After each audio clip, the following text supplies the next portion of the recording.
If you wanna make a name, you gotta enter this game. अगर करना चाहता है शान तो चुपचाप कट आउट द शेम. या कोई नहीं तेरा भाई मिलेगा, सब मिलेंगे स्नेक. तू बस बड़े सपने देख और करने दे इन सबको हेट. क्या ऐसा हुआ था कि आपने रैप बनाना शुरू किया? एक रैंडम लड़के की स्टेज नेम इज कैलिबर. उनकी रात को 3 बजे उनकी वीडियो पॉपअप होती है. उनका एक गाना है एक सीटर एंड ही वाज रैपिंग. मतलब कुछ अलग ही कर रहे थे वो. लोग आपके लिए वेट करते हैं कि अनुष्का आज फिर से एक रैप डालेगी, क्योंकि आप रोज़ डालते हो ऑलमोस्ट. क्योंकि वो भी उसी चीज़ों से गुजर रहे जिससे मैं गुजरी हूँ. रोज़ लिखने की इंस्पिरेशन कहाँ से आती? 100 गाने लिखूंगी तो एक तो चलेगा, तो इसलिए आई राइट. हक नहीं यहाँ है मुझको गुम रहने का, क्यों चाहते सब हैं चुन लूं मैं भी कोई रास्ता. कैसे रैप करके लोग अपना घर चला सकते हैं, अपना करियर बना सकते हैं? तो जब आप रैप लिख रहे हो ना, जब आप पोस्ट कर रहे हो, तो you are in that phase when you are studying. अभी आप प्रोग्रेस कर रहे हो, तो अभी आप रैपर बने नहीं हो, तब तक आपको कुछ ना कुछ तो करना पड़ेगा. क्या लगता है क्यों फीमेल रैपर्स इतनी कम है इंडिया में? बेटी पढ़ाओ वाला स्लोगन है ना, तो बेटी पढ़ती रह जाती है. एक लड़की है खुशी सैनी जो अभी वो जीती है ओवर सीन चैलेंज, वो कितना अच्छा कर रही है. Hello my beautiful people, welcome to Walk Talk radio podcast series. और मैं हूं आप सभी के साथ आरजे किरण. जैसे कि आप सभी को पता है, अलग अलग इंडस्ट्री से, अलग अलग फील्ड से हम बहुत सारे एक्सपर्ट्स और बहुत सारे गेस्ट को रूबरू कराते हैं आप सभी के साथ में. बहुत सारी बातें उनसे करते हैं ताकि हम भी कुछ सीखें, आप सब भी कुछ सीखें और अपनी लाइफ में हम कुछ और नया ऐड ऑन कर सके. और इसी सीरीज़ में, इसी बातचीत में आज की जो हमारी गेस्ट है वो बहुत स्पेशल है, बहुत यंग है. और स्पेशल इसलिए है क्योंकि वो हमारे उत्तराखंड के एक ऐसे शहर से है जिसको जो है गढ़वाल का एक एंट्रेंस भी कहा जाता है, जिसको मैं कहती हूँ ऋषिकेश. हम सब ऋषिकेश के नाम से उसे जानते हैं. तो ऋषिकेश से आज एक रैप आर्टिस्ट हमारे साथ है जिनका नाम है अनुष्का बड़ुआल. तो बिना किसी देरी के स्वागत करते हैं अनुष्का का. हाय अनुष्का. हाय किरण, कैसे हो आप? मैं ठीक हूँ, आप कैसे हो? मैं बहुत अच्छी हूँ. और कैसा लग रहा है आज वॉक टॉक पर आकर? क्योंकि जब हमारी बात हुई थी तब शायद आप जानती थी वॉक टॉक के बारे में, बट इतना नहीं. बट उसके बाद यहाँ आकर कैसा लग रहा है? यहाँ आकर मुझे ऐसा न्यू सा एक्सपीरियंस लग रहा है, क्योंकि ये तो मैंने सिर्फ शीशों में प्रैक्टिस करा था कि कभी पॉडकास्ट दिया जाएगा, कभी मुझसे भी क्वेश्चंस होंगे, बट वो भी अपने शहर में और देहरादून में इतना बढ़िया सेटअप देख के तो मैं बहुत खुश हूँ. एंड आपका बहुत बहुत थैंक यू कि आपने मुझे यहाँ बुलाया और मुझे ये मौका दिया. It's our pleasure.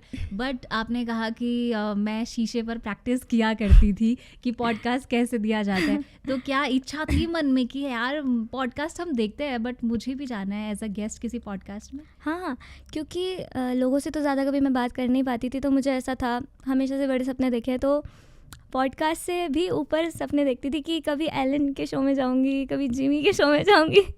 सपने देखना चाहिए, और जब हम सपने देखते हैं तभी तो हम उसके लिए कुछ करते भी है ना. बिना सोचे तो हम किसी चीज़ के लिए कुछ भी नहीं करते. तो चलो शुरू करते हैं अपनी एक्चुअल बातचीत.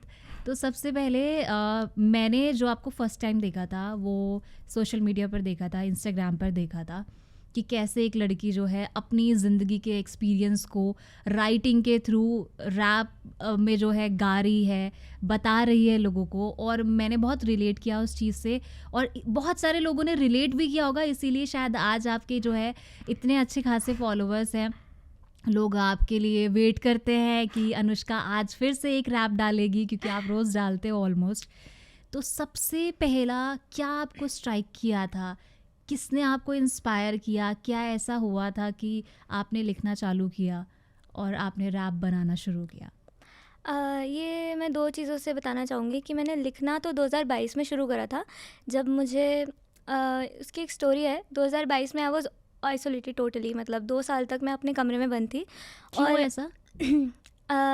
मतलब एक काफ़ी, हमारा स्कूल ख़त्म हुआ था उस समय और एक काफ़ी हैवी फेज चल रहा था, काफ़ी सारी फ्रेंडशिप्स टूटी थी and I had a very ugly breakup. तो मैंने अपने आप को क्लोज अप कर लिया था बिल्कुल, और मुझे ऐसा था कि कुछ भी नहीं हो रहा है. I have a family to उनको मुझे पालना था किसी भी तरीके से। मुझे भले ही मैं 17 की थी उस समय, पर मुझे ऐसा था कि नहीं, इनके लिए करना है और मुझसे नहीं हो रहा है, आई एम डूइंग एवरीथिंग पर नहीं हो रहा है। तो मैंने बोला कुछ भी हो जाए, I locked myself in my room 2 साल के लिए, और मैं पूरी फुल्ली फोकस्ड और डिसिप्लिन हो गई थी। और वहाँ से मैंने लिखना शुरू करा। मुझे कुछ भी नहीं आता था, बहुत पेटी राइम्स मैं देती थी, कुछ भी, मतलब आप नर्सरी राइम्स ले लो, इंसी विंसी स्पाइडर, वैसे वाले मेरे राइम्स हुआ करते थे। बट देन उसके लिए मैंने पढ़ा, पूरा लिटरेचर पढ़ा कि किस तरह से हम कैसे लिरिक्स लिख सकते हैं, लोगों के लिरिसिज्म को स्टडी करा, अलग अलग आर्टिस्ट के। वहाँ से मैंने गाने लिखना शुरू करा। फिर मैंने अपने भाई से, जो मेरा सबसे बड़ा सपोर्टर रहा है, मैंने उससे इतना बोला कि मुझे गिटार दिला दे, मुझे गिटार दिला दे, मुझे गाने लिखने हैं, और उसने दिला दिया। मतलब सपोर्ट में मम्मी नहीं थी उस समय, पापा भी नहीं थे, पापा बाहर रहते थे, नेपाल रहते थे, और मम्मी और मैं भाई रहते थे। तो भाई था सबसे पहले जिसने मुझे सपोर्ट करा। Then I got my guitar, मैंने लिखना शुरू करा, गिटार सीखा, उस पर लिखना शुरू करा। बट अब रैप पर आते हैं। रैप इसी साल 2024 के जून में, मुझे डेट याद है, 8 जून को, एक रैंडम लड़के की, जो पौड़ी गढ़वाल श्रीनगर से हैं शायद, आई अज्यूमिंग कि वो पौड़ी गढ़वाल से है, उनका नाम है Arpit Negi, and his stage name is Caliber. उनकी रात को 3 बजे आई वॉज ब्रेन स्ट्रोमिंग कि क्या लिखूँ, क्या करूँ, कैसे करूँ, कुछ भी नहीं हो रहा था। उनकी वीडियो पॉपअप होती है, उनका एक गाना है 1 seater, and he was rapping, मतलब terribly, not terribly, he was rapping, मतलब कुछ अलग ही कर रहे थे वो। और मुझे ऐसा हो गया कि अगर ये कर सकता है इतना अच्छा, he is from Uttarakhand, young ही लग रहा है, तो मैं क्यों नहीं कर सकती हूँ। I am a writer also. और रैप में मुझे एक फ्रीडम दिखा लिखने का। गानों में आपको मेलोडी बनानी होती है, आपको स्ट्रक्चर्स का ध्यान रखना पड़ता है, पर रैप में you can just go with the flow.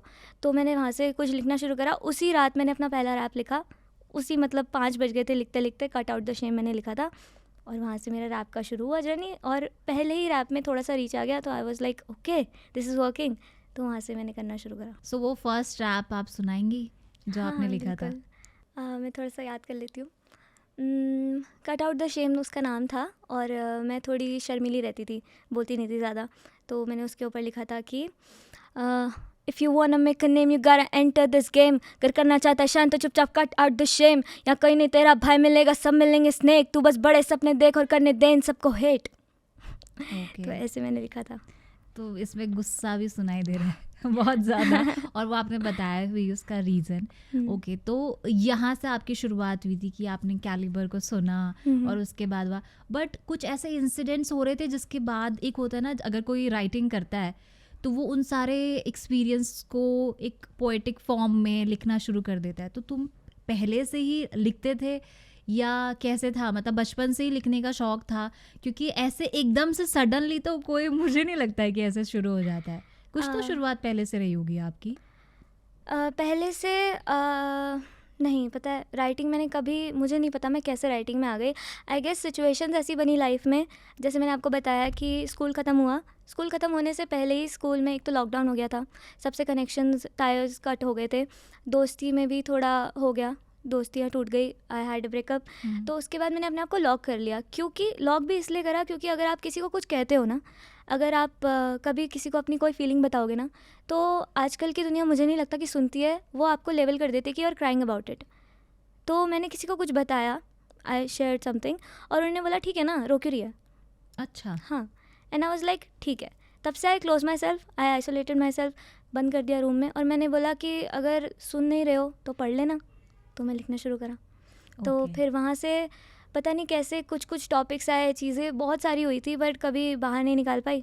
But then मुझे राइटिंग का सहारा मिला, भगवान जी आए, उन्होंने बोला ऐसे नहीं बोल पा रही है तो लिख ले, बट निकाल अपने अंदर से इस चीज़ को। तो वहाँ से राइटिंग शुरू हुई, तो 2022 से। जरिया बन गई वो हाँ। सब चीज़ें बाहर निकालने का, और ये बहुत सारे लोगों के साथ होता है। आपके साथ एक ब्रेकअप वाला इंसिडेंट हुआ, तो लोग मतलब आपका एक्सपीरियंस वो है कि लोग कई लोगों को ये प्रॉब्लम है कि कोई सुनता नहीं है, कई लोगों को ये प्रॉब्लम है कि लोग जज कर देते हैं बहुत जल्दी, और कई लोगों को ये भी प्रॉब्लम है कि यार सुनने से ज़्यादा आप ओपिनियन ज़्यादा देने लगते हो। आपको क्या लगता है आजकल कैसे लोग हैं? आजकल पहली बात तो मुझे ऐसा लगता है कि कोई सुन नहीं रहा है, किसी के पास इतना टाइम नहीं है कि कोई आपको सुने। लोग वही सुनते हैं जो वो सुनना चाहते हैं। लोग मुझे रिलेटेबल इसलिए फील करते हैं कि मैं रिलेटेबल हूँ, क्योंकि वो भी उसी चीज़ों से गुजर रहे हैं जिससे मैं गुजरी हूँ, और उसके बारे में मैं अगर कुछ बोल देती हूँ तो उन्हें ऐसा लगता है ओ रिलेटेबल बोल दिया। बट जब कोई सामने से वो चीज़ सुनाता है तो वो बोलते हैं ठीक है ना, इतना टाइम नहीं है। ये चीज़ तो है, हम्म। क्योंकि सोशल मीडिया चली इस बात पे रहा है कि लोगों को जो खुद पसंद आता है या जिस चीज़ के बारे में सोच रहे हैं, लाइक भी उसी पे होता है।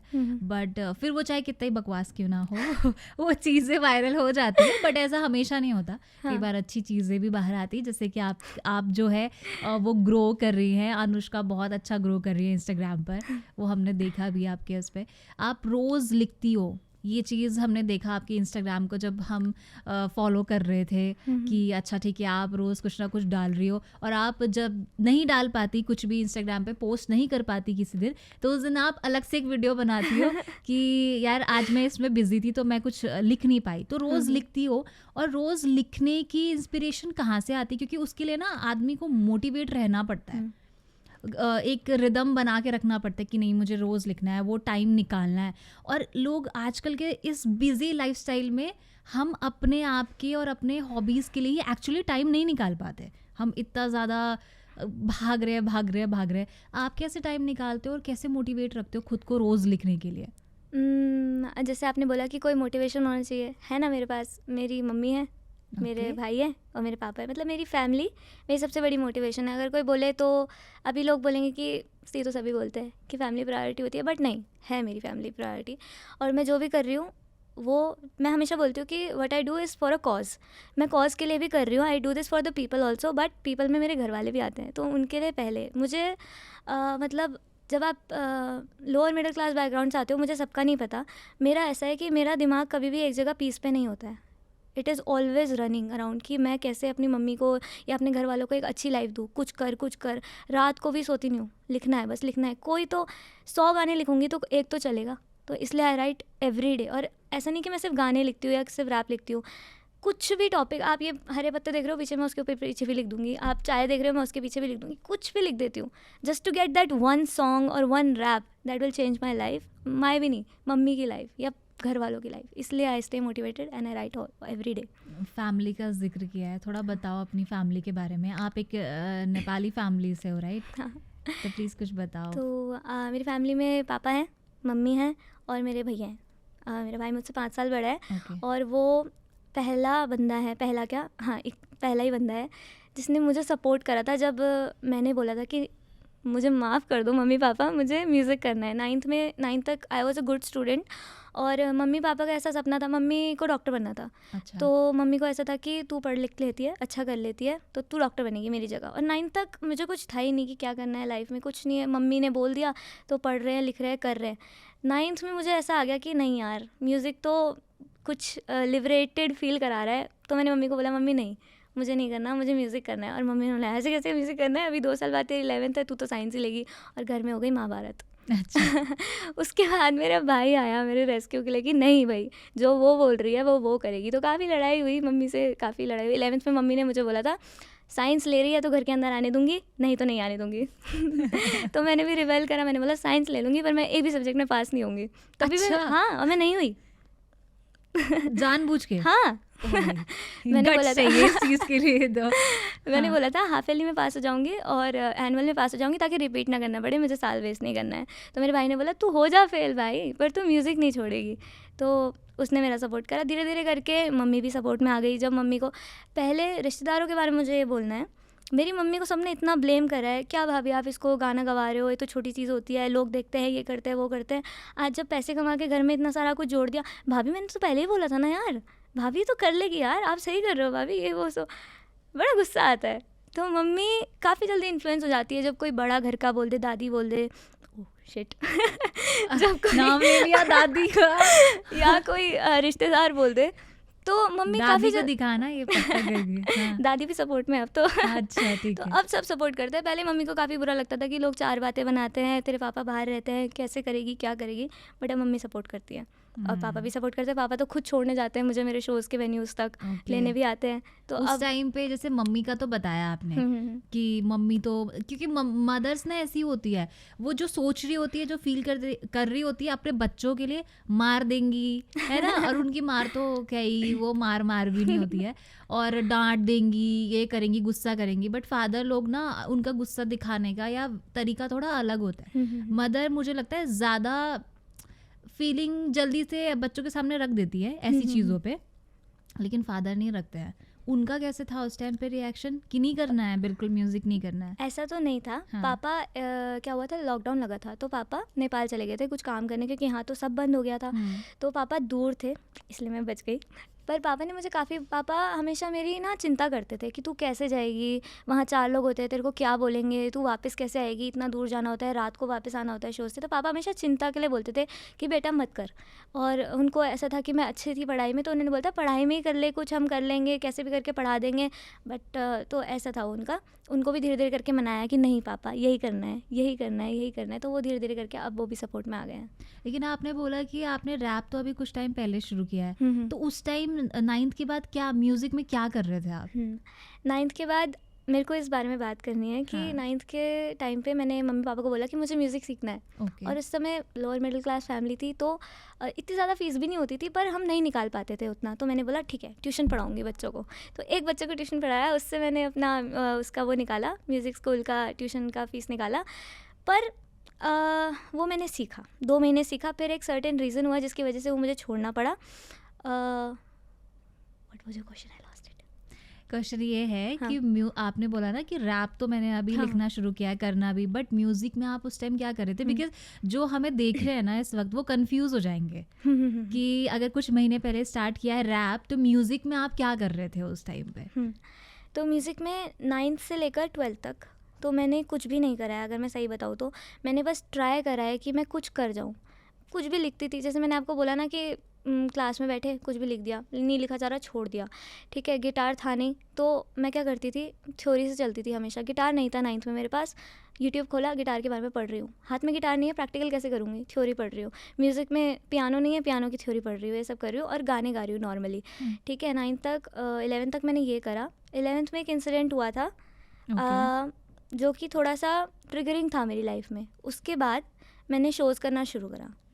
और 17 की थी मैं तब, और अब आज मुझे 3 साल हो गए हैं शोज़ करते करते। और वहाँ से थोड़ा मतलब मेरी म्यूज़िक जर्नी बड़ी थी। लोगों ने जाना कि ये इकलौती लड़की है ऋषिकेश में जो शोज़ करती है। इकलौती तो नहीं कहेंगे, उस समय इकलौती थी, अब तो काफ़ी हो गए हैं, अच्छे सिंगर्स हो गए हैं।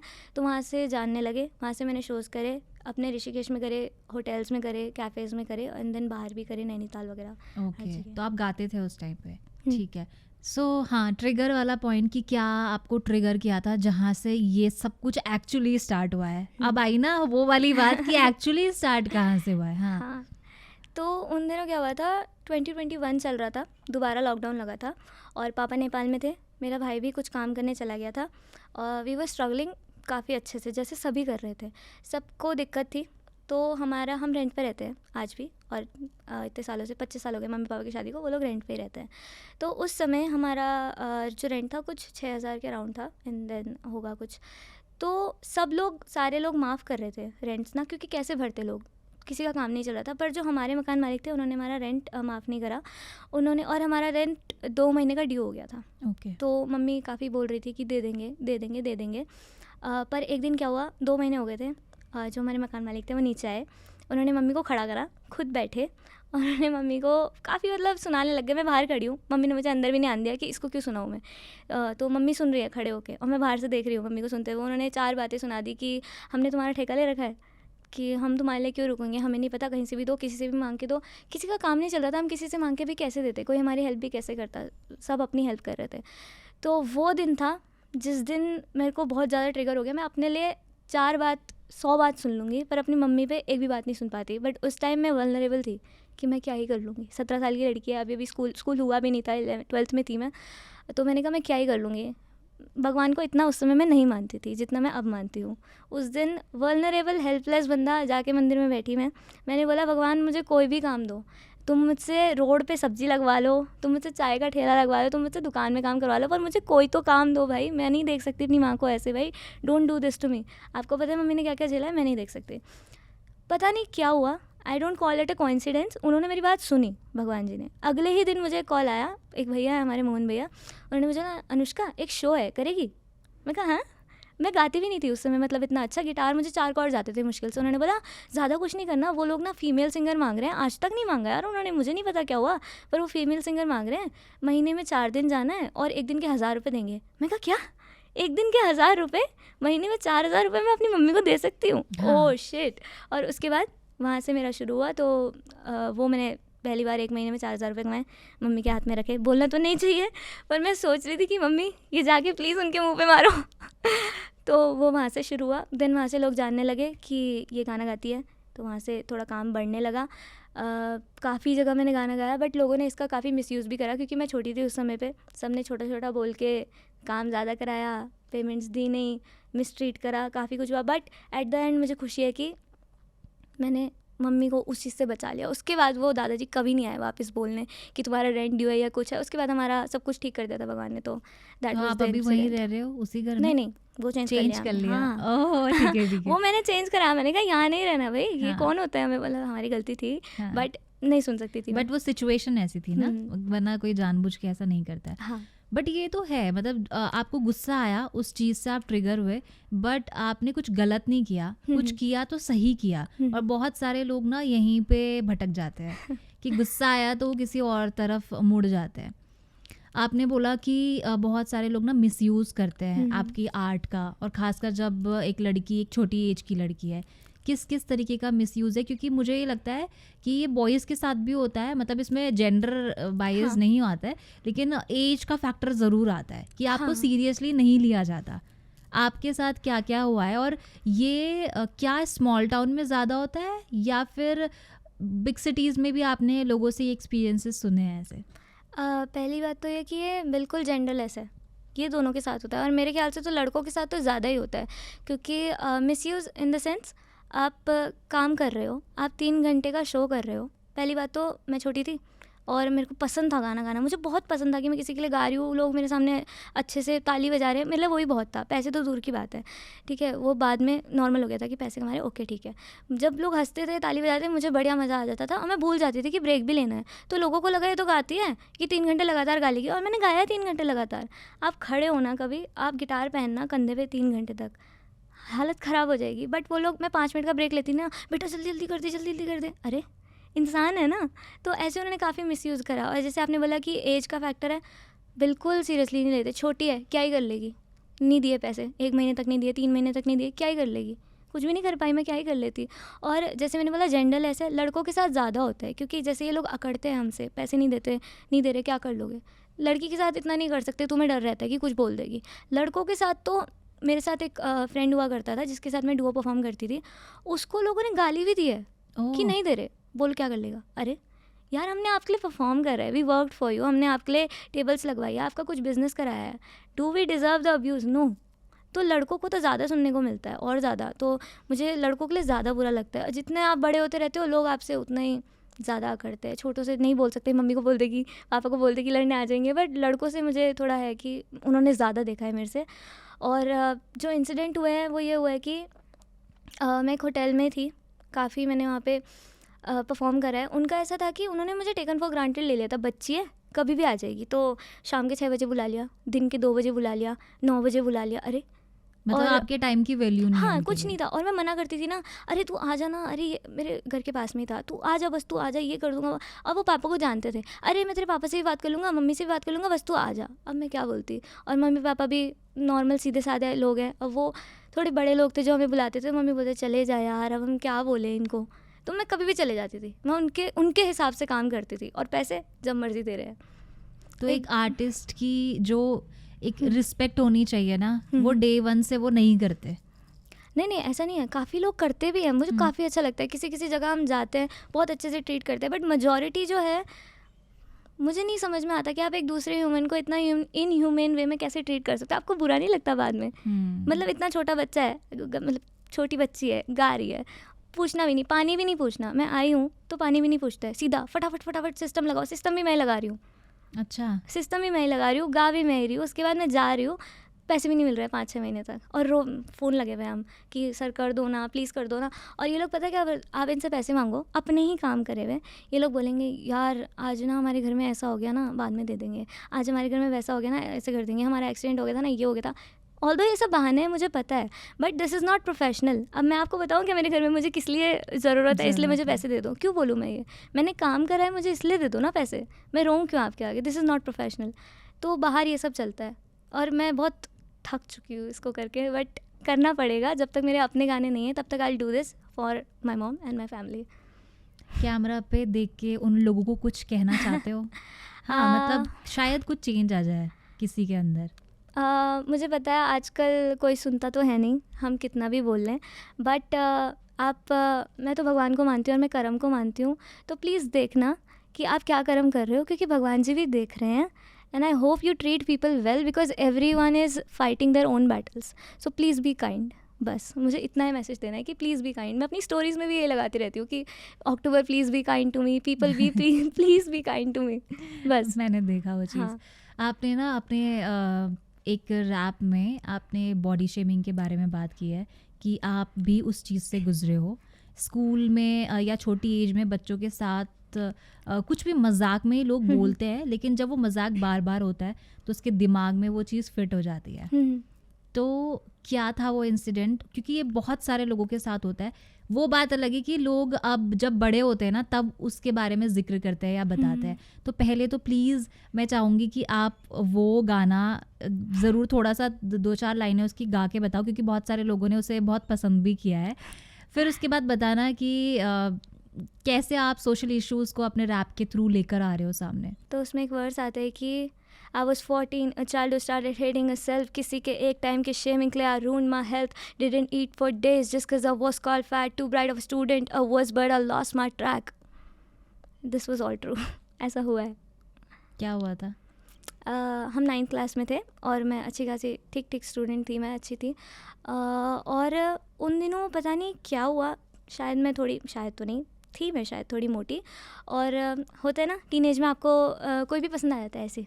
तो मुझे भी एक पसंद आ गए थे भैया, हमारे स्कूल में थे। भैया पसंद आए? भैया मत बोलो, फिर ये बोलो एक सीनियर लड़का पसंद आया था। भैया भी बोल रही हो पसंद भी आया था। अच्छा ठीक है। बड़ी ख़राब आदत है, मैं सबको भैया बोलती थी भले ही पसंद आए ना आए। हाँ। तो हाँ, मुझे एक सीनियर पसंद आए थे।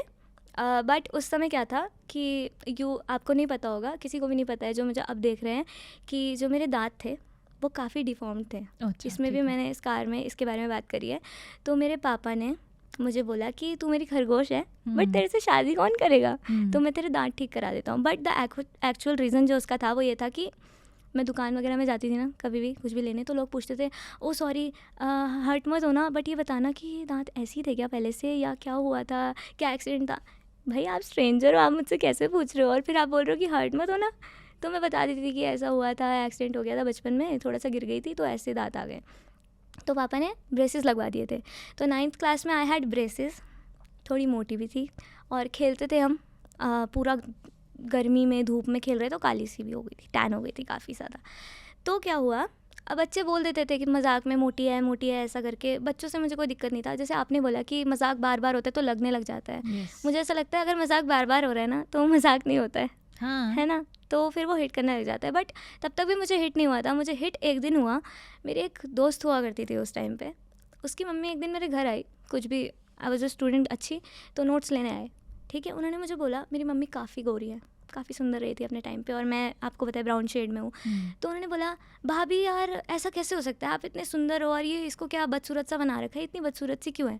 मेरी मम्मी भी स्टंड हो गई और मैं भी स्टंड हो गई, हैं ऐसे कैसे बोल सकता है कोई। और उस दिन मुझे हिट हो गया, मतलब उन्होंने काफ़ी बात बोल दी कि मतलब उन्होंने ये क्लियरली ये वर्ड्स यूज करके बोला। हाँ, मेरी मम्मी को आज तक बुरा लगता है। मेरी मम्मी बोलती है जहाँ मिल गई ना उसको वहीं बताऊंगी क्योंकि उस समय नहीं बोल पाए थे ना, उस समय हम दोनों स्टन हो गए कि ऐसा कैसे हो गया।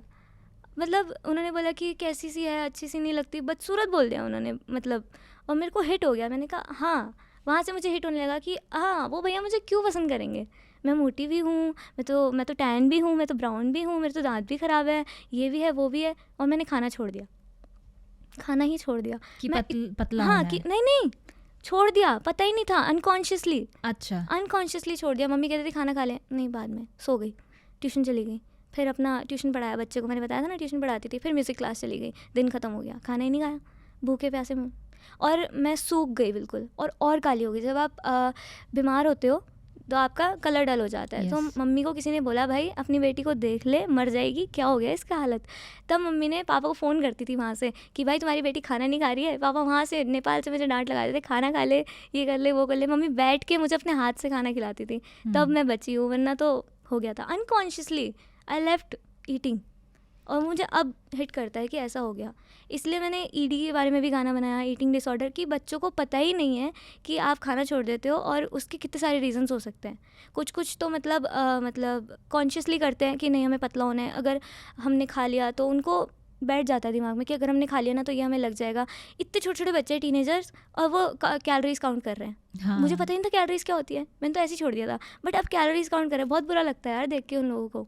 और अब ऐसे ऐसे वीडियोस, और इवन अब तो पैकेट्स, पहले भी पैकेट में लिख के आता था, लेकिन अब हाईलाइट करके आता है आगे कि इसमें इतनी % कैलोरीज हैं। हाँ, और मतलब अच्छी बात है कि अगर आप ध्यान दे रहे हो, अगर आप कैलोरी डेफिसिट पे ध्यान दे रहे हो ठीक है, आप कैलोरी हटा रहे हो, आप खा ही नहीं रहे हो, तो भाई तुम टीनेजर्स हो, तुमको तो चाहिए, यस, आप तो ग्रोइंग चाइल्ड हो, आपको तो खाना चाहिए, बल्कि सब निकल जाता है खेल खूल के। पर बेचारे बच्चे आजकल के मुझे बड़ा बुरा लगता है उनके लिए। ठीक है। तो उस फेज से फिर उस फेज से कैसे मतलब रियलाइज हुआ कि गलत कर रही हो अपने साथ? नहीं, बट क्योंकि वो एज भी ऐसी थी ना, एक टीनेजर बच्चा, मुझे लगता है कि वो एज में अगर वो सही डायरेक्शन में जा रहा है ना तो बहुत अच्छा हो जाएगा। ये मैं नहीं कह रही हूँ या मुझे नहीं लग रहा है, बट ये हर कोई कहता है कि टीन एज सबसे क्रूशियल टाइम होता है किसी भी बहुत इंसान ग्रोइंग का। एज होती है, वो आपको बहुत ज़्यादा बिल्डअप करती है आपके पूरे कैरेक्टर को। मुझे ऐसा लगता है कि अभी जितनी मैं ठीक हूँ ना, वो इसलिए हूँ क्योंकि इतने सारे सिचुएशंस या इतने सारे जो भी हुआ है मेरे साथ टीनेज में, उसकी वजह से हूँ। मतलब मुझे पहले ही लोगों ने इतना गिरा दिया कि मुझे पता चल गया कि मुझे भी काइंड रहना है। शायद मैं कभी, मुझे ऐसा लगता है कि मैं भी लोगों के साथ काइंड नहीं रही होंगी, तभी मुझे भगवान ने पहले बोला कि पहले तू बन और उसके बाद तेरे साथ हो, तू सीखे कि तूने भी कभी कुछ करा होगा। क्योंकि रहे ऐसे इंसिडेंट, जैसे 6 में कुछ बोल दिया किसी को, मैं छोटी सी थी और सिर्फ पढ़ने में ध्यान रखती थी, तो किसी को भी कुछ भी बोल दिया, मुझसे बात मत कर, ऐसा मत कर, किसी को भी अनइंटेंशनली हर्ट कर दिया। तो भगवान जी ने वो सारा कर्मा मेरे ऊपर डाला 9th में, 10th में, 11th में, 12th में, पर थोड़ा जल्दी डाल दिया बहुत हाँ, जल्दी डाल दिया, पर रियलाइज हुआ वो एक अलग चीज़ है। हाँ। अब ये सब बचपन की बात और बहुत सारी हो गई, अब थोड़ा सा ऊपर ग्रोइंग वाली बात करते हैं।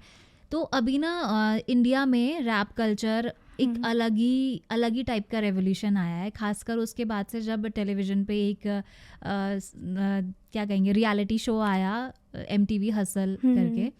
हसल आने के साथ साथ जितने भी रैपर्स थे जो कि लिख रहे थे, लेकिन उनको कोई बड़ा प्लेटफॉर्म नहीं मिल रहा था, एक फेस नहीं मिल रहा था दिखाने के लिए, या फिर एक ज़रिया स्क्रीन नहीं मिल रही थी अपने आप को शोकेस करने के लिए, वो वहाँ से आई।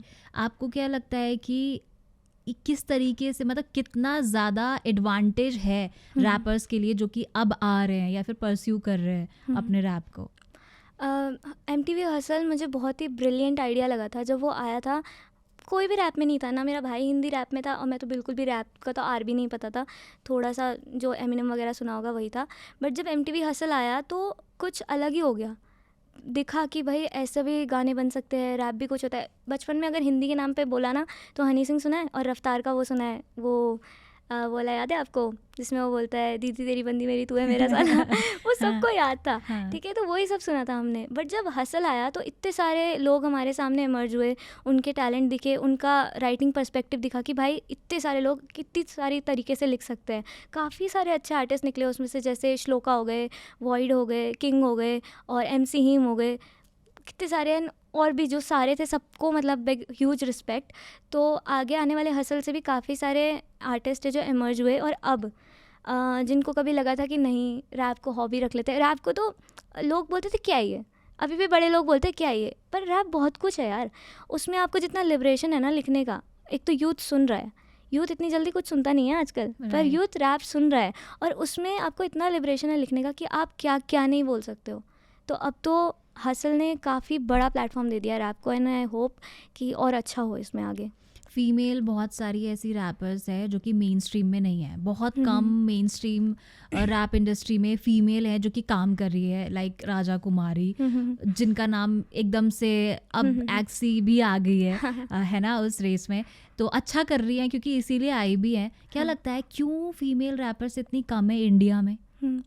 क्योंकि हमेशा से जो हमारी लड़कियाँ हैं उनको ना बेटी पढ़ाओ वाला स्लोगन है ना, तो बेटी पढ़ती रह जाती है तो बेटी और किसी चीज़ में आ ही नहीं पाती। बट जैसे राजा कुमारी है, आपने बोला एक्सी है, तो इन्होंने बताया लड़कियों को कि भाई क्या कर रहे हो, तुम भी तो कर सकते हो, क्या जेंडर लेस है, करो। तो वहाँ से लड़कियों को लगा, शायद मेरे से पहले बहुत सारी लड़कियाँ हैं जो कर रही हैं। एक लड़की है खुशी सैनी जो अभी वो जीती हैं ओहो सीन चैलेंज, वो कितना अच्छा कर रही हैं, तो ओके। हाँ जी, और बहुत सारी और भी लड़कियां हैं, मैं सुनती रहती हूँ इंस्टाग्राम पे। बाद में मैंने देखा कि यार पहले मुझे लगा था कि रैपिंग में तो इंडिया में कोई है ही नहीं, बट जब मैंने सर्च करा, काफ़ी सारा देखा, मैंने कहा काफ़ी कुछ है यार। जब मैं खुद इसमें आई तब मुझे पता चला कि लड़कियां भी कर रही हैं और लड़कियां भी कर सकती हैं और करना भी चाहिए। आपने रैप करना शुरू किया और अभी हम फीमेल जितने भी रैपर्स हैं उनके बारे में बात कर ही रहे हैं, तो रैप करते करते आपको टाइम भी हो चुका है। कोई ऐसा मोमेंट है जहाँ पे आपको अपने आप पे प्राउड हुआ हो, अपनी लिखावट पे प्राउड हुआ हो? ये काफ़ी अच्छा क्वेश्चन है। लिखावट पे जैसे मैं आपको बताऊँ ना, मैं बहुत ही पिकी हूँ, और मम्मी मुझे स्टार्टिंग से बोलती तू बहुत ज़्यादा परफेक्शनिस्ट बनती है, जो कि काफ़ी गलत है। मतलब मैं बिल्कुल ना एक परफेक्शन का पॉइंट ढूंढती हूँ कि ऐसा है, ऐसा है, ऐसा है। मैंने अभी एक अपने गाने को, एक गाना लिखा था, रैप तो नहीं, और मैंने उसे बोल दिया कि वो क्रिंज है थोड़ा सा और वो सिम्प है थोड़ा सा। मुझे उसमें इतनी गाली पड़ गई कि ये क्रिंज है, क्योंकि वो थोड़ा सा वायरल हो गया और लोगों ने बोला ये क्रिंज है, ये तो काफ़ी अच्छा है, और वो सरप्राइजिंगली लोगों को अच्छा लग गया, जो कि मुझे सिम्प लग रहा था या मुझे क्रिंज लग रहा था, और मैं बहुत डाउटफुल थी उसको पोस्ट करने के लिए। तो ऐसा अभी मैं बोलूँ तो मैंने एक नया रैप लिखा है जो कि अभी तक मैंने पोस्ट नहीं करा है, वो मेरी नानी के ऊपर है। तो वो लिख के उसमें मैंने इतना सच लिख दिया ना, जो मैं कभी बोलना चाहती थी। एज आई सेड कि मैं लोगों से बात नहीं करती हूँ, सब अंदर ही रह जाता है क्योंकि कोई सुनता नहीं, बट उसमें मैंने इतना सच लिख दिया है ना कि आई एम थोड़ा सा प्राउड हूँ उसके ऊपर कि चलो फाइनली बोल रही है लड़की, जो भी है दिल से निकाल रही है। तो आई होप आगे ऐसी रैप्स और आएँ जिस पर मैं प्राउड हूँ। अभी तक तो मतलब मुझे सब ऐसा लगता है कि बस मैं डाल रही हूँ और वो लोगों को क्रिंज पसंद आ रहा जो आप बोल रहे हो कि मैंने कहा वो क्रिंज है, हाँ, हाँ। लेकिन वो लोगों को नहीं लगा, कौन सा था वो? है। वो तू ही मेरा है, तू ही गाओ। मेरा सॉन्ग। तू ही दवा है मेरे हर एक मर्ज की, तू ही है मेरी हर एक खुशी, जानू ना कुछ मैं बेखुदी में, फिर भी खलती तेरी कमी, हाथ बढ़ा जाना पास में आ, मुझको गले से तू अपने लगा, ना कोई यहाँ पर है अपना मेरा, एक बस तूने ही मुझको अपना कहा। This was okay, it. तो इसको आप क्रिंज कह रहे थे? हाँ। अब मैं क्या बोलूँ? अच्छा ठीक है, तो यहाँ पे आपको लगा कि ओके, खुद पे हाँ। प्राउड करने वाली ये बात है। अब जो आपने लिखा है नानी के ऊपर वो अभी आया नहीं है, वो ठीक भी है, आया तो नहीं। कोई नहीं, सरप्राइज ही रखते हैं इसको, यहाँ से डिस्क्लोज नहीं करते हैं। अच्छा, एक और चीज़ कि बहुत सारे ऐसे लोग हैं जो कि इस टाइम पे रैप कर रहे हैं। बड़ों की हम बात कर रहे हैं कि अभी भी बड़े लोग ही कहते हैं, उम्र में जो बड़े हैं, हमारे पापा, दादा, चाचा, ये लोग, कि यार रैप करके तुम क्या कर रहे हो, ये इससे घर में पैसे थोड़ी ना आएंगे।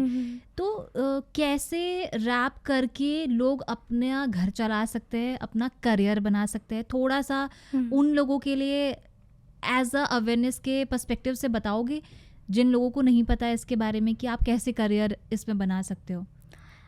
मैं तो कहना चाहूँगी कि ऐसा होता है कि जब आपको डॉक्टर बनना होता है तो आपको पढ़ के तो पैसे नहीं आएंगे ना। जब आप पढ़ाई कर रहे हो तब तो पैसे नहीं आएंगे। तो जब आप रैप लिख रहे हो ना, जब आप पोस्ट कर रहे हो, तो you are in that phase when you are studying.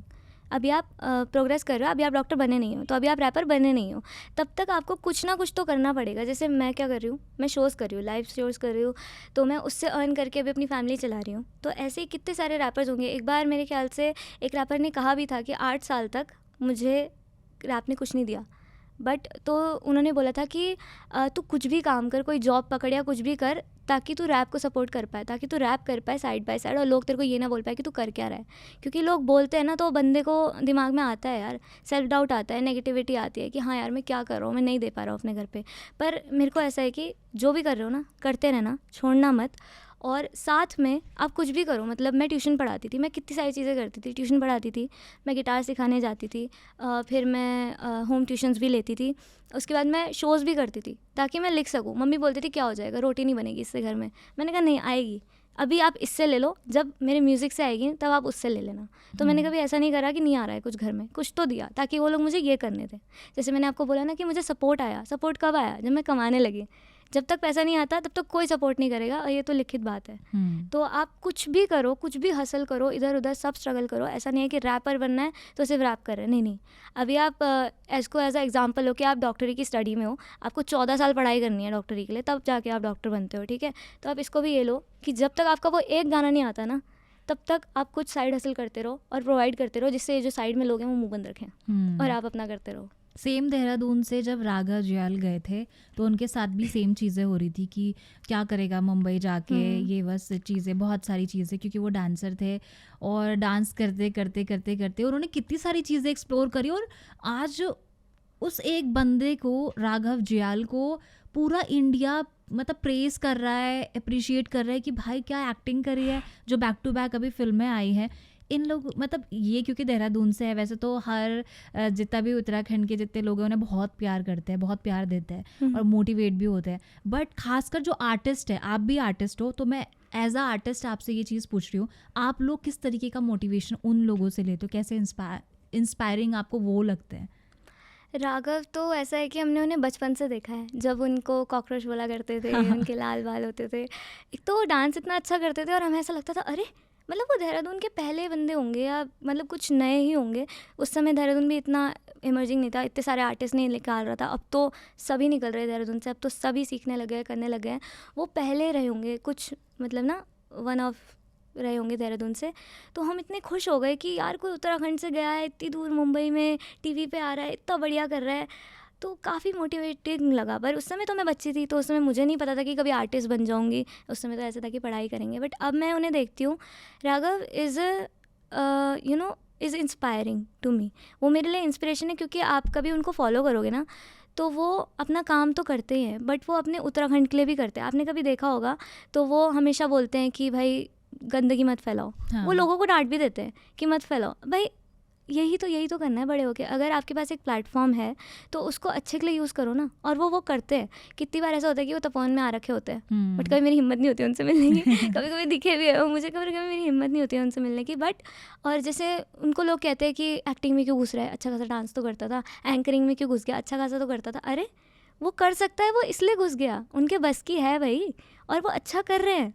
तो मुझे काफ़ी अच्छा लगता है। मैं कभी ये नहीं बोलूँगी कि इसमें क्यों घुस गए, उसमें क्यों कर रहे हैं। डांस करा वो अच्छा करा, एंकरिंग करी वो अच्छी करी, कॉमेडी भी अच्छी करी, एक्टिंग कर रहे हैं वो भी अच्छी कर रहे हैं, बिकॉज ही इज़ कैपेबल। तो वो मुझे तो एक मोटिवेशन देते कि he is a multi tasker, और मुझे भी मल्टी टास्क करना पसंद है। तो मैं उनको एज एन इंस्पिरेशन देखती हूँ। राइट। और उन्होंने जिस भी चीज़ में हाथ लगाया बढ़िया ही किया है। और लोग तो कहते ही हैं, आज भी लोग, कई वो खुद कहते हैं अपने इंटरव्यूज़ में, खैर वो बहुत सारी अलग चीज़ें हैं। बहुत सारे उत्तराखंड में, पूरे उत्तराखंड की बात ना करूँ तो हम लोग देहरादून, ऋषिकेश, आप ऋषिकेश से हो, देहरादून ऋषिकेश में बहुत सारे ऐसे आर्टिस्ट हैं जो कि रैप करते हैं, बहुत बढ़िया बढ़िया कर रहे हैं। अभी हाल ही में उनके कुछ रैप सॉन्ग जो है उनके बिल्कुल वायरल हो गए। एक तो भू कानून के ऊपर भी बनाया हाँ था। जी, हाँ जी। आप प्लीज़ मतलब उनके नाम के साथ बताइएगा उनके बारे में। हाँ। तो ऐसे कौन कौन से आर्टिस्ट हैं जिन्हें नॉर्मल जनता नहीं जानती, बट वो बहुत ही मज़ेदार काम कर रहे हैं? अरे जब से मैं रैप कल्चर में आई हूँ तब से मुझे पता चला है कि मैं कितना मिस आउट कर रही थी। हमारे ऋषिकेश से हैं आर्टिस्ट, मैं सबको भैया बोलती हूँ, तो आकाश रतुड़ी भैया हैं, सक्षम ध्यानी हैं, और रेवो हैं देहरादून से, है ना। एक उनियाल करके हैं, और भी काफ़ी सारे अच्छे अच्छे, जैसे आपने बोला भू कानून के ऊपर एक गाना जो वायरल हो रहा है, रोता पहाड़ सक्षम ध्यानी का गाना है। मुझे इतना पता भी नहीं था भू कानून के बारे में, क्योंकि मैं गढ़वाली नहीं हूँ, तो पर मैं रह रही हूँ यहाँ पे, मतलब सॉरी है ना उत्तराखंड की ऑडियंस ये बोलने के लिए, पर मैं इतना अवेयर नहीं थी। बट उनका गाना सुन के मुझे पता चला कि भू कानून कितना इम्पोर्टेंट है उत्तराखंड वालों के लिए, और वो उन्होंने कितनी अच्छी आवाज़ उठाई है कि वो सब तक पहुँची। रोता पहाड़ एक ऐसा गाना है जो मैं बोलूँगी कि आप लोग सब सुनो, वो इतना अच्छा लिखा है सक्षम ध्यानी ने। क्योंकि भू कानून की अगर हम बात करें तो ये जो आपका टॉपिक है ना, ये काफ़ी टाइम से इग्नोर हो रहा है ना। बट जब से वो गाना वायरल हुआ है, दिस इज़ व्हाट आई से कि रैप में इतनी पावर है ना सब करने की, इतना लिबरेशन से उन्होंने सब कुछ बोल दिया। और वो ऐसा है कि ये वाले आर्टिस्ट जो हमारे ऋषिकेश के हैं किसी डरते नहीं है। हाँ। वो सब बोलते हैं, जैसे मैंने बोला आकाश भैया, सक्षम भैया या उनियाल भैया, ये सारे। तो जब से मैं रैप में घुसी हूँ तब मुझे पता चला है कि भाई ये हैं कुछ लोग, मतलब दे स्टैंड भाई। और हमें ही नहीं पता था, because we were missing out. ज़रूरी नहीं कि हम म्यूज़िक में हो तभी हमें इनके बारे में पता चले, या हम रैप में हो तभी हमें इनके बारे में पता चले। आई गेस इनके बारे में सबको पता होना चाहिए। तो मैं चाहती हूँ कि आप लोग इनको सुनना, and there everywhere on every platform, unlike me जो कि नहीं आई है अभी तक, but there everywhere, and please support them, they truly deserve.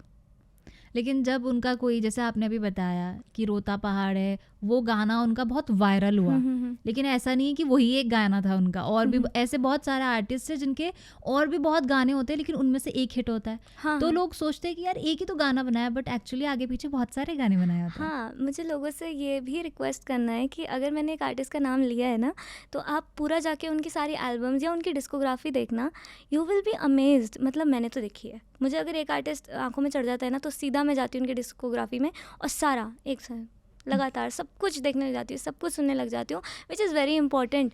क्योंकि हम एक गाना सुनते हैं, वायरल हुआ, हटा देते हैं, ठीक है, नाम भी याद नहीं होता ऐसे आर्टिस्ट का, विच इज़ थोड़ा सा डिसरेस्पेक्टफुल आर्टिस्ट के लिए। वो अपना सब कुछ दे रहा है, जैसे ये लोग हैं, ये लोग 10-10 साल से 15-15 साल से रैप कर रहे हैं, they are giving everything to hip hop, है ना, rap culture, they are giving everything and they deserve it. तो आप लोग प्लीज़ सब कुछ, जो भी उनका डिस्कोग्राफी है, जो भी उन्होंने बनाया है, अभी तक आर्ट पुट आउट करा है, सबसे बड़ी बात मुझे ये कहनी है कि आर्ट को परफेक्ट होने की ज़रूरत नहीं है। मैं परफेक्शनिस्ट हूँ स्टिल, मैंने एक चीज़ सीखी है, जो है आर्ट को परफेक्ट होने की ज़रूरत नहीं है, it just need to be put out, कि उसे आप डाल दो, वो कैसा भी हो उसे डाल दो, देन आपको क्रिटिसिज्म आएगा, then you'll work upon it, आप उसको इम्प्रूव करना, बट पोस्ट तो करो। मेरे ऋषिकेश में ऐसे भी अंडरग्राउंड आर्टिस्ट हैं जिन्होंने गाने बना रखे हैं, 8 साल से वो गाने अंदर ही हैं, वो कौन अंदर है ही वो हैं। लोग? वो मैं नाम नहीं ले सकती। अच्छा ठीक है ठीक है, ओके। तो वो गाने अंदर ही हैं, and I feel so bad कि पोटेंशियल है पर आप क्यों रुके हुए हो। मतलब कुछ भी सर्टेन रीज़न हो गया कि अभी हमें ये नहीं मिला, अभी हमारे शूट की लोकेशन नहीं मिल रही है, ये नहीं मिल रहा है, वो नहीं मिल रहा है, बजट नहीं हो रहा है। अरे it needs to be put out, it doesn't need to be perfect कि एक परफेक्ट म्यूज़िक वीडियो होगी तभी आप पुट आउट करोगे, या परफेक्ट ऑडियो आएगा तभी आप पुट आउट करोगे। नहीं, अगर वो कोई आपका एसेंस भी ले लेना आपके आर्ट का, तो भी उससे काफ़ी वंडर्स हो सकते हैं। तो फीडबैक आने दो ताकि हाँ, और अच्छा करे। और शायद डरना नहीं ये होता। एक्सक्यूजेस होते हैं जो हम ना अपने आप को दे रहे होते हैं, खुद से झूठ बोल रहे होते डर हैं। रहे होते हैं कि यार अगर परफेक्ट नहीं हुआ तो लोग जज नहीं करेंगे। परफेक्ट तो कभी हो ही नहीं सकता है, तो लोग तो क्या ही जज करेंगे जब तुमने पुट आउट ही नहीं करा। वो गंदा भी नहीं करेंगे, वो लेजेंडरी अच्छा भी नहीं सिंगर्स करेंगे। को लोग ट्रोल कर देते हैं है ना। बहुत सारे ऐसे बड़े बड़े आर्टिस्ट हैं, मतलब जो बहुत बड़े हैं, मतलब इंटरनेशनल नेशनल वाइज उनको लोग कह देते हैं, तो लोग तो काम होता है कहेंगे ना कहना yes। उनका।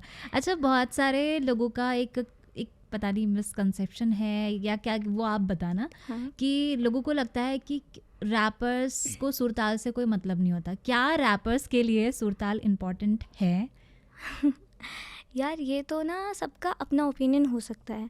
कुछ रैपर्स होते हैं जिनको रैप करना है, उनको नहीं है मतलब। आप देखो रैप में क्या होता है, सीधा आप वर्स से भी शुरू कर सकते हो, आप एक हुक से भी शुरू कर सकते हो। हुक जो रैप का होता है, अगर उसमें आप सुर लगा रहे हो तो इट्स प्लेजेंट टू ईयर्स। अगर वो अच्छा सुर में है, वो प्लेजेंट लग रहा है, ठीक है, अच्छा है। अगर उसमें सुर नहीं भी है, पर जब तक वो हमको ख़राब नहीं लग रहा है ना, कि बिल्कुल ही बेसुरा गा दिया, ख़राब सा गा दिया, गंदा सा हो गया, तब तक क्या दिक्कत है अगर सुर इधर उधर हो रहे हैं तो मुझे ऐसा नहीं लगता कि किसी को ना बांधो मत कि तुम्हारे में सुर नहीं है तो ख़राब लग रहा है, नहीं।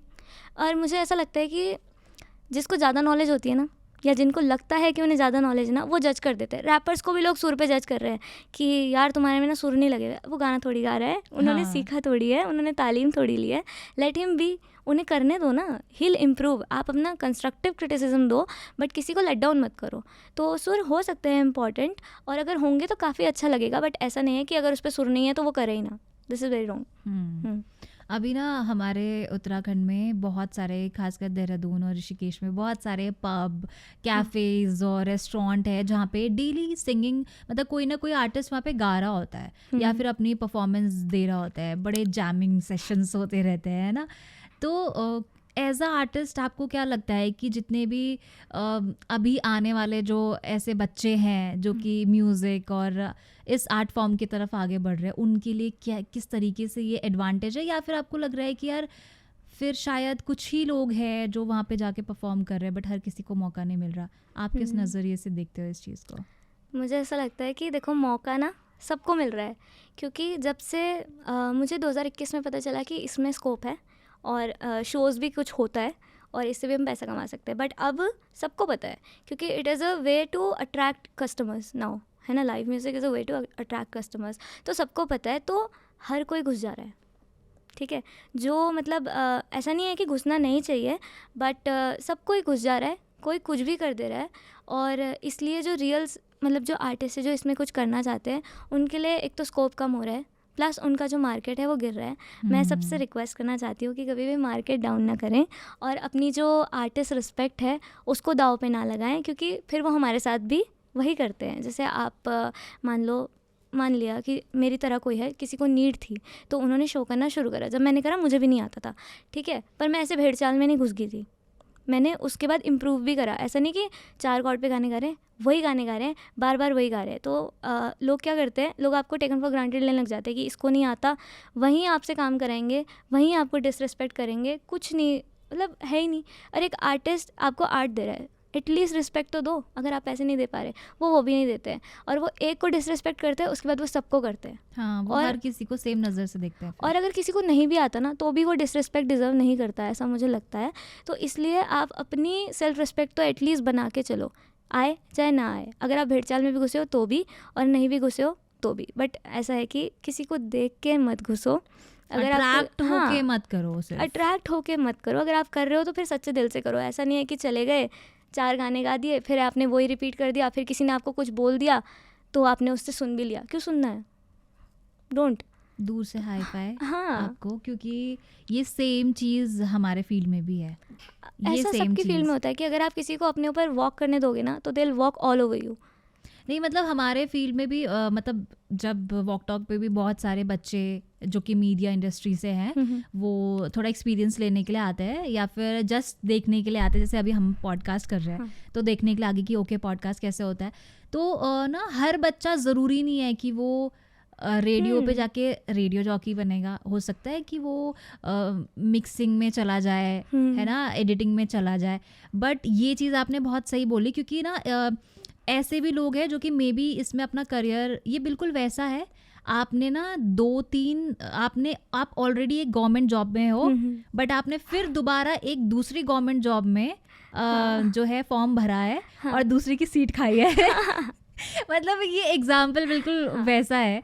मतलब मैं पता नहीं इस एग्जाम्पल से समझेंगी कि नहीं किसी ने समझेंगी। 11th में एंड देन कोई बीए की जॉब बीए ले लिया। हाँ। तो साइंस की सीट क्यों खाई थी? वो मैं ही उस एक इंसान तो उस एक इंसान की मतलब जगह जो है आपने ले ली है, अब उसको और स्ट्रगल करना पड़ेगा, जबकि वो उस चीज़ के लिए बना था। तो ये जानना बहुत ज़रूरी है कि आपकी स्किल्स एक्चुअली किस जगह फिट होगी।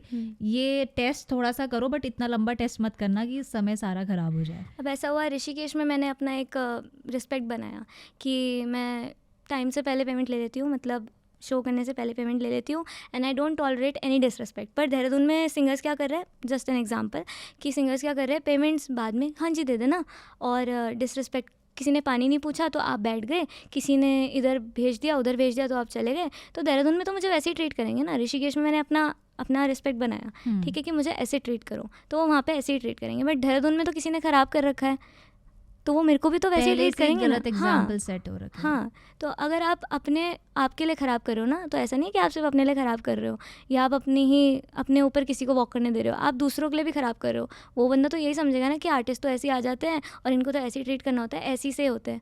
ऐसा नहीं करना चाहिए कभी भी। तो और ये पूरे ऑल ओवर इंडिया का हिसाब है। सिर्फ हम देहरादून और ऋषिकेश से सिर्फ जो है एक रिलेटेबल बात कर रहे हैं, बट एक्चुअली ये पूरे इंडिया का हाल है। आपने पूछा था कि बड़ी सिटीज़ में कम होता है, बड़ी सिटीज़ में और ज़्यादा होता है। क्योंकि वहाँ पे जिस अलग अलग तरीके के लोग भी वैसे ही होते हैं। तो बीफ कल्चर बहुत ज़्यादा चल रहा है, खासकर सोशल मीडिया पे, इंस्टाग्राम पे एकदम से कोई भी रील आ जाती है। आम लोगों को बताना चाहोगे ये जो बोल देते एकदम से कि अरे उसको बीफ कर रहा है यार, ये कर रहा है, ये बीफ क्या होता है, कैसे बीफ होते हैं लोग? मुझे ऐसा लगता है कि ये तो जो सुनते हैं ना हिप हॉप को, उनको मेरे से बहुत ज़्यादा पता होगा क्योंकि मैं तो अभी आई हूँ।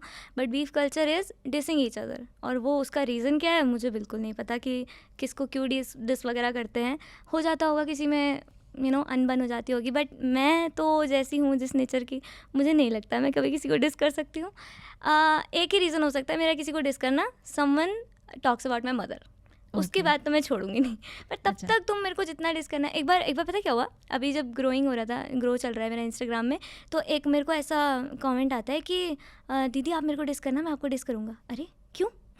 अच्छा, हाँ, मतलब क्यों डिस करूँगा? मे भी उसको लग रहा होगा कि नेगेटिविटी से ही थोड़ा सा मैं प्रमोशन हो जाएगा। मुझे ऐसा सुनने में आया है, मुझे नहीं पता कुछ भी इंडस्ट्री के बारे में, कि आजकल ये जो बीफ चल रहा है ये डिस कल्चर चल रहा है, this is a PR stunt, yes है ना, लोगों का कमबैक कराने के लिए, या अगर कोई आउट ऑफ न्यूज़ है तो उन्हें न्यूज़ में लाने के लिए ये सब चल रहा है। तो मुझे नहीं समझ में आता ये PR VR ये जो भी होता है, मुझे नहीं आता। बट मैं किसी को क्यों डिस करूँगी अब, आई डोंट नो। बट अगर कोई फालतू सिर्फ एक ही चीज़ है जो मुझे ट्रिगर कर सकती है, उसके बाद मैं नहीं छोड़ूंगी। तब तक मेरे पे जितना डिस करना है कर लो, मुझे कोई फ़र्क नहीं पड़ता। हाँ, और ये बहुत बड़े लेवल पे हो रहा है PR हाँ। को लेके, जैसे कि हनी सिंह और बादशाह की भी बहुत वो चल रही थी, बट वो भी एक हाँ। काइंड ऑफ एक स्टंट होता है उनका। मे बी और मे बी नॉट। हाँ, मे बी और मे बी नॉट, होता भी है एक्चुअली, हाँ। रियलिटी में भी होता है, बट कई बार आजकल लोग पोर्ट्रे करते हैं ऐसा नेगेटिव अपनी इमेज, ताकि थोड़ा सा आप न्यूज़ में आ जाओ। हाँ आप पॉडकास्ट की स्टार्टिंग से लेके और बीच में भी और उस दौरान आपने ये बार बार भगवान की बात करी। आपने कहा भगवान पे पहले मुझे बिलीव नहीं था, लेकिन कुछ ऐसे इंसिडेंट हुए कि भगवान पे मुझे इतना बिलीव है कि आज मैं हर चीज़ के लिए उनको, गॉड को थैंक यू कहती हूँ बार बार। तो आप थोड़ा सा बताओगे कि इतना बिलीव कैसे हुआ, और क्या आप अपने कुछ रिचुअल ऐसे रखते हो कि किसी भी परफॉर्मेंस से पहले कि भगवान तेरा शुक्रिया, आज एक और परफॉर्मेंस आई है? हाँ, बिल्कुल सही बोला आपने।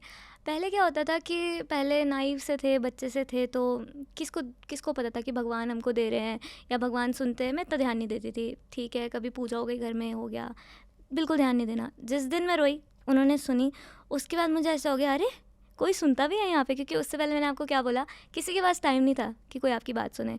बट उसके बाद मुझे कोई मिला जो मेरी बात सुनता है, तो फिर उसके बाद से मैंने बोला कि नहीं, यहाँ तो कोई है। और उस दिन से हर रात को आई प्रे। 3 साल हो गए हैं, एक भी दिन ऐसा नहीं गया होगा कि मैंने रात को प्रेयर नहीं करी होगी। मैं हर दिन उन्हें थैंक यू बोलती हूँ अगले दिन मुझे उठाने के लिए। बाकी बातें तो दूर में है, अगले दिन मैं उठ रही हूँ, उसके लिए थैंक यू। और एक बार मुझे किसी ने बोला था कि तू जहाँ भी जा रही है ना, तो वो तेरे साथ चल रहा है। अच्छा। तो उसको हमेशा बोल के निकलना कि अब मैं जा रही हूँ घर से। भगवान को। हाँ जी, कि मैं जा रही हूँ, मैं शो करने जा रही हूँ, या मैं पॉडकास्ट पे जा रही हूँ, या मैं कहीं निकल रही हूँ रोड पे।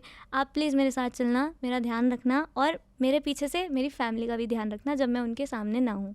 मैं दिल्ली गई थी, तो मैंने बोला भगवान जी प्लीज़ मम्मी का ख्याल रखना, मेरी फैमिली का ध्यान रखना, सबका ख्याल रखना, ऐसे करके। तो मेरा रिचुअल यही है, शो शुरू होने से पहले, घर से निकलने से पहले मैं माथा टेकती हूँ कि थैंक यू एक और शो के लिए। और पता है क्या होता है, शोज़ नहीं आ रहे हैं, ठीक है, रैंडमली मैंने बोला यार भगवान जी काश शो आ जाता, अगले दिन आ जाता है। तो मैं कैसे ना मानूं कि सच में अगले दिन आ जाता है। और एक बार नहीं हुआ है, ये तो होता ही रहता है।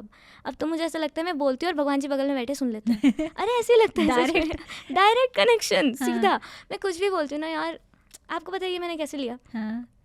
मुझे इसके लिए भी एक बार गाली पड़ी थी कि अगर आप अपने आप को लोअर मिडिल क्लास बोलते हो तो आपके पास आईफोन कैसे है? अच्छा। उन्होंने दिया है, पता है। जब मैंने ये लिया, मेरे अकाउंट में 0 बैलेंस था, ठीक है। तो मैंने बोला यार फ़ोन लेना है। मेरा फ़ोन बिल्कुल ख़राब हो गया था और मुझे पोस्ट करना था। उस समय भी ऐसी पागल थी मैं, रोज़ पोस्ट करने वाली।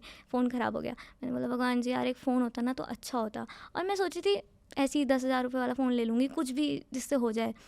मेरे भाई ने कहीं से क्या उसने सोर्स लगाई, उसने अपने किसी दोस्त को बोला क्रेडिट से यार मेरी बहन के लिए फ़ोन ले ले और वो तेरे को ना अपने शोज़ से EMI पे दे देगी। उसने मंगा दिया फ़ोन, 3 दिन बाद मेरे हाथ में ही है, और मेरे बैंक में 0 बैलेंस है और मेरे पास आईफोन है। और मैं क्या समझूँ इसको? और मैं तब से पोस्ट करे जा रही हूँ, तो मैं कैसे बोलूँ कि भगवान जी सुनते नहीं है? मैंने एक बार मम्मी ने बोला फ्रिज ख़राब हो गया है, तो मैंने बोला यार भगवान जी फ्रिज लेना था यार, शोज़ करने हैं, शोज़ नहीं आ रहे। 1 2 3 शोज़ फटाफट पैसे आए, 3 दिन बाद फ्रिज घर में। राकेश झुनझुनवाला की याद आ गई मुझे। उनकी वाइफ ने भी ऐसे ही बोला था ना, AC नहीं है घर में, और उन्होंने ऐसा इन्वेस्ट किया कि AC आ गया रात तक घर पे। पता नहीं कैसे हो जाता है, कोई तो है ना जो सुन रहा है। मतलब इतना कोइंसिडेंस कैसे हो सकता है, मुझे नहीं समझ में आता। और भगवान को मानने की बात ये है, पर तो आपको ऐसे नहीं लगता इन सब बातों में, मतलब सॉरी मैं आपको इंटरप्ट कर रही हूँ, बट आपको ऐसे नहीं लगता कि उसी भगवान ने आपके आसपास कुछ ऐसे लोग भी बनाए जो आपको बहुत फेवर करते हैं, और किसी स्वार्थ से नहीं, वो आपके अपने लोग हैं, वो आपको फेवर भी करते हैं, आपको सपोर्ट करते हैं, और उनके ज़रिए वो काम हो रहा है? तो भगवान के बाद सेकेंडली मैं उनको ही थैंक यू बोलती हूँ। मतलब जिन भैया ने मुझे फ़ोन दिलाया, I still thank you every day in my mind. वो तो सुनते भी नहीं, बोलते जाना छोटी जाना, मेरे को क्या थैंक यू बोलेगी भैया को। मैं रोज़ उन्हें बोलती हूँ। ऐसे ही बहुत सारे लोग हैं, जैसे एक ऋतिक भैया हैं, उन्होंने मुझे गिटार दिलाया अभी। स्टिल अगेन मेरे पास गिटार के पैसे नहीं थे और मेरा गिटार ख़राब हो गया था। शोज़ कैसे करती? एक के बाद एक हर्डल्स आ जाते हैं लाइफ में। बस भगवान को बोलो रात को। मुझे ऐसा बिलीव है कि आप सच्चे दिल से जब मांगोगे ना हाँ। तो वो सुन लेता है। ऐसा नहीं कि यार भगवान जी एक बंगलो चाहिए था, यार भगवान जी रोल्स रॉयल्स चाहिए थी, ऐसा नहीं होता। जब आप सच्चे दिल से मांगते हो तो मिल जाता है। मतलब जायज़ होना चाहिए वो तो चीज़। जायज़ होना चाहिए। हाँ ओके, जायज़ मुराद आपको मैं बताऊंगी, आप उन तक पहुंचाना, मुझे भी मिल जाएगा कुछ तो। अरे लोग मुझे कहते हैं भाई तेरी जल्दी सुन लेते हैं, तू हाँ, बोला कर। हाँ। लोग आते हैं मेरे पास अपनी बातें लेके। अच्छा, इधर ये एक और साइड बिजनेस चल रहा है, तो लेती तो नहीं हो साइड टेबल के नीचे से कुछ की ओके मैं काम करवा दूंगी। मैं बोलती हूँ मेरी सिर्फ मेरी सुनेंगे, मेरे हैं वो। अच्छा ठीक है, ओके। सो अब मैं एक सेगमेंट कर रही हूँ जो कि एक फन सेगमेंट है। फन वे में, बहुत ज़्यादा फन नहीं है, बट मुझे इसके क्रिस्प एंड शॉर्ट आंसर चाहिए फटाफट, 1 वर्ड में भी आप दे सकते हो, ठीक है? तो मुझे पढ़ना पड़ेगा उसके लिए। ओके। तो सबसे पहले क्वेश्चन ये है कि कोई ऐसा आर्टिस्ट है, कोई भी ऐसा आर्टिस्ट जो कि अभी हो इस दुनिया में और नहीं भी है, बट आपकी बड़ी इच्छा है उनके साथ में कि मैं परफॉर्म करूँ यार उस बंदे के साथ में, कौन है वो आर्टिस्ट? ज़ेन। अच्छा, ज़ेन उनके मलिक। साथ करना है, ओके ठीक है। एक और चीज़ कि ऐसा कोई मतलब कोई भी इंसिडेंट या कोई भी आपकी कोई आदत या बात कोई ऐसी है जो आपके फॉलोअर्स को बिल्कुल नहीं पता आपके बारे में, बट वो बहुत फनी है। मेरे फॉलोअर्स को नहीं पता है, ऐसी हाँ। तो बहुत सारी बातें हैं जो उन्हें नहीं पता। बट कोई एक बात बतानी है जो बहुत फनी सी हो, मतलब कोई सुनेगा तो उसे हंसी आ जाएगी। मुझे तो ऐसा लगता है मेरी एग्जिस्टेंस ही फ़नी है। पहले तो मैं कुछ करती हूँ लोग ऐसे लग जाते हैं बिना बात के। काफ़ी सारी, अच्छा मेरे जैसे मैंने बोला मैं शीशे में देख के बहुत बात करती हूँ। कभी अच्छा। कभी you will find me zone out और अपने आप से बात कर रही हूँ, पता नहीं क्या कुछ भी बात कर रही होती हूँ। कुछ टेक्स्ट पढ़ूंगी ना, if I am texting you, मैंने लिखा हाय कैसी है, तो मैं ऐसे बोले हाय कैसे हो बोल बोल के, तो मम्मी बोलती चुप हो जा यार। अच्छा। पूरा अगर मैं इतना बड़ा टेक्स्ट लिख रही हूँ मैं बोल बोल के लिखती हूँ। तो वॉइस नोट भेज दिया करो यार उससे अच्छा तो फिर। अच्छा ठीक है, कोई एक सुपर पावर आपके पास आ जाए, आपको मिल जाए, तो जैसे भगवान जी वाली सुपर पावर भी आपके पास, तो ऐसी सुपर पावर अगर आपको मिल जाए कोई, तो अपने रैप करियर में आप किस तरीके से उसे यूज़ करोगे? तो मैं पढ़ना चाहूँगी कि लोगों के दिल में क्या चलता है, क्योंकि मुझे अपना तो पता है, लोगों का नहीं पता। लोग बताते भी नहीं पता है। मैं इतना पूछती हूँ ना कि यार please spread your heart out, क्या है चल रहा तुम्हारे अंदर जो तुम नहीं बता रहे हो। तो मैं वो जानना चाहूँगी, not their personal things but things they hide, और फिर मैं उसके बारे में लिखना चाहूँगी, क्योंकि वो नहीं बोल पाते, मैं बोल सकती हूँ, लिख सकती हूँ, तो आई विल डू दैट। कोई ऐसी चीज़ है जो कि जब भी आप अपनी क्रिएटिव राइटिंग कर रहे होते हो तो वो चीज़ आपको मोटिवेट रखती है हमेशा? Family, I have to do something. हमेशा उनकी तरफ देख के पालना है भाई इनको, और पालना भी नहीं, अच्छी लाइफ देनी है। ठीक है। और फीमेल जितने भी रैपर्स हैं उनके बारे में सोसाइटी में या इंडस्ट्री में कोई ऐसा मिसकंसेप्शन है जो आपको लगता है कि यार ये ऐसा तो होता नहीं है, लेकिन ऐसा क्यों लोग सोचते हैं? आजकल ना बहुत वो चल रहा है, आपने एक वो देखा होगा, कमेंट आता है मीम वाला, विमेन और उसके आगे टी का कप हाँ, होता है ना। हाँ। तो लड़की कुछ भी कर लेना तो कुछ सिग्मा चैड लोग आ जाते हैं बोलने की विमेन, तो वो ऐसा नहीं है यार, कभी कभी अच्छा भी कर सकती है। और ऐसा नहीं है कि लड़की है तो हमेशा क्रिंज होगी या लड़की है तो हमेशा गर्ली होगी, नहीं, वो कर भी सकती है। Let them come in the field, अभी तो आ ही रही है ना, अभी उन्हें इमर्ज होने दो, उसके बाद देखना। ओके, सो ये वन लाइनर वाले जो आंसर आपने इस सेगमेंट में दिए हैं अच्छे थे वो। एक लास्टली ना मुझे एक क्वेश्चन पूछना है, ये सबके लिए, उन सब के लिए है जो कि इस इंडस्ट्री में आने का सोच रहे हैं या कर रहे हैं, लगातार काम कर रहे हैं। अगर आपको नॉर्मली उन्हें बताना हो कि इस इंडस्ट्री में रहते हुए पैसे कैसे कमाएं, तो आप बताना चाहोगे कुछ? जैसे डांसर्स होते हैं ना, तो डांसर अगर हर डांसर एक बड़ा कोरियोग्राफर बन जाए ये ज़रूरी नहीं होता, बट उसके लिए वो अपनी ज़िंदगी को चलाने के लिए वो डांस अकेडमी स्टार्ट कर लेता है या किसी स्कूल में डांस टीचर बन जाता है। सो ऐसे ही किसी रैपर को अगर पैसे कमाने हैं अपनी इस आर्ट फॉर्म से, तो वो कैसे पैसे कमा सकता है? अगर रैपर को पैसे कमाने हैं तो देखो, जैसे मैं तो म्यूज़िक से भी थी तो मुझे काफ़ी हेल्प हुई उससे।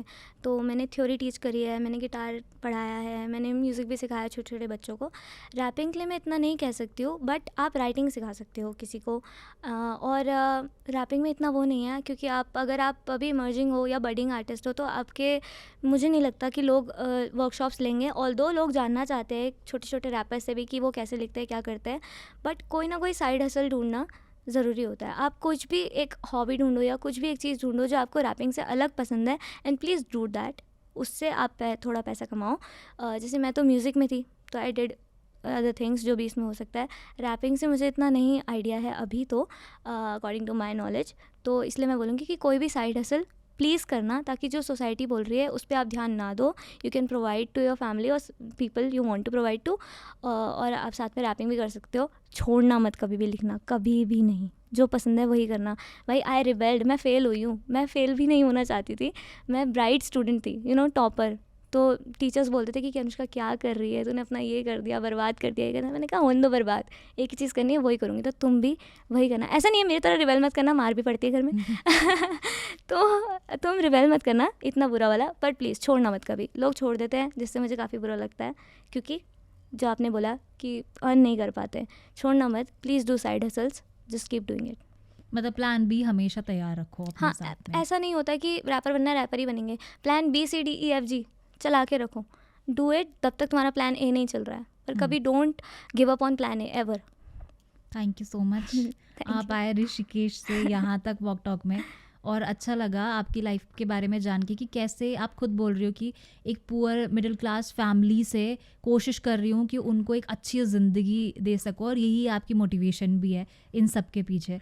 और शायद आपके यही रियल लाइफ एक्सपीरियंसेस है जो कि आपके थ्रू आ रहे हैं और वो लोगों को बहुत पसंद भी आ रहा है। हाँ जी। So thank you so much and wish you luck कि आप अच्छे अच्छे गाने निकालो इन फ्यूचर, और आप भी एक ऐसे प्लेटफॉर्म पे जाओ, और बड़े प्लेटफॉर्म पे जाओ, वॉक टॉक से भी ज़्यादा बड़े प्लेटफॉर्म पे, जहाँ पे आपकी आर्ट को जो है अप्रिशिएट किया जाए, आपको और कुछ भी सीखने के लिए मिले। But I always remember walk talk for giving me the first podcast ever.